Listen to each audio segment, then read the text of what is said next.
ભાવનગરમાં મનપાની બિલ્ડિંગમાં બોમ્બ હોવાનો ઈમેલથી દોડધામ. બોમ્બ સ્ક્વોડ એલસીબી દ્વારા હાથ ધરાઈ છે તપાસ. તંત્ર દ્વારા મનપાના બિલ્ડિંગમાં હાથ ધરાયું છે સઘન ચેકિંગ. તપાસ દરમિયાન કશું જ વાંધાજનક ન મળતા હાશકારો. 2 કલાકથી વધુ સમય સુધી તપાસ કરવામાં આવી. ઈમેલથી ધમકી આપવા મામલે પોલીસે શરૂ કરી તપાસ.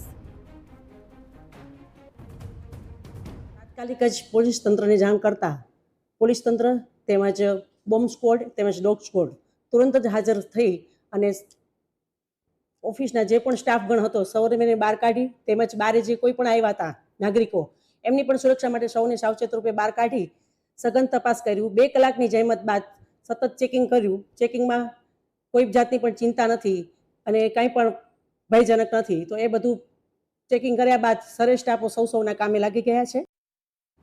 ભાવનગરમાં મનપા કચેરીને ઉડાવી દેવાની ધમકી. મેયરને મેલ એકાઉન્ટ ઉપર આપવામાં આવી હતી ધમકી મળતાની સાથે જ બિલ્ડિંગ ખાલી કરાવવામાં આવી હતી.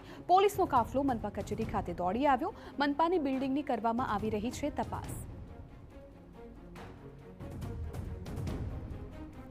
તો જામનગર બાદ ભાવનગરમાં પણ ધમકી મળી છે અને ધમકી મળતાની સાથે જ દોડધામ મચી ગઈ છે. બિલ્ડિંગ ખાલી કરાવવામાં આવ્યું હતું.